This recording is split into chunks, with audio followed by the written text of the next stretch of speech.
We've been talking about Hillary Clinton's testimony today in the Senate. This afternoon, she's going to be testifying in the House Foreign Relations Committee, which has been just as tough, if not more so, than the senators have been on the record of why Susan Rice was the person going out on the Sunday talk shows, why the CIA talking points focused less on terrorism and more on protests and what had happened in Cairo.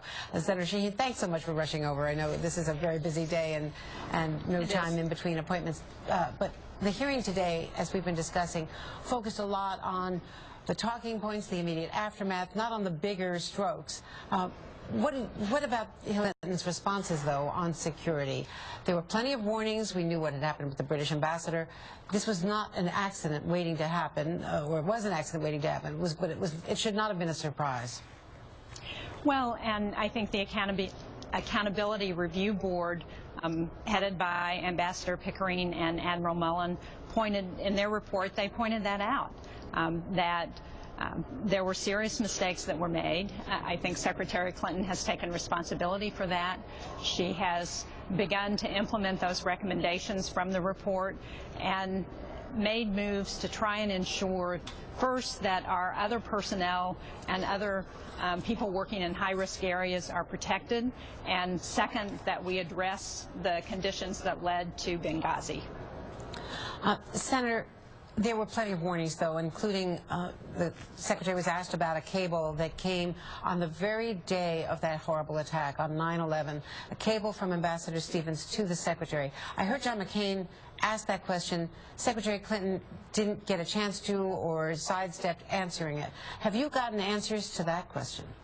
I haven't. I have not seen the cable. I have not heard the Secretary respond to that. As you point out, she did not have a chance to answer that this morning in the hearing. But again, I think the important thing for us to do now is to make sure that what happened in the lead up to Benghazi does not happen again.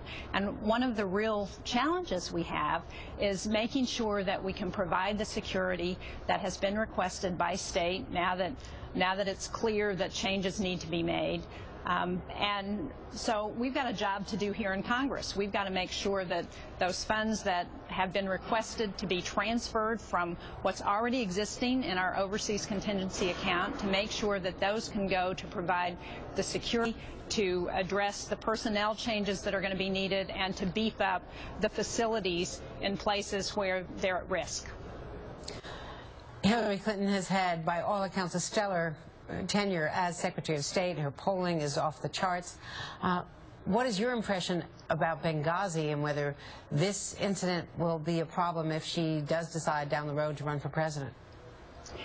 I think what we ask of our leaders in government is that they do the best job that they can, that when there are mistakes made, that they acknowledge the responsibility for those mistakes where they occur, and that they work to address the mistakes that have been made. I think Secretary Clinton has done that. That's what I would hope everybody would do in this kind of a situation.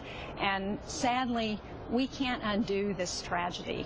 I know we would all like to do that, but what we've got to do is to learn from that, to go forward, and to make sure we take every precaution so that it doesn't happen again. And that's why Congress needs to act, just as the State Department needs to act and the administration needs to act.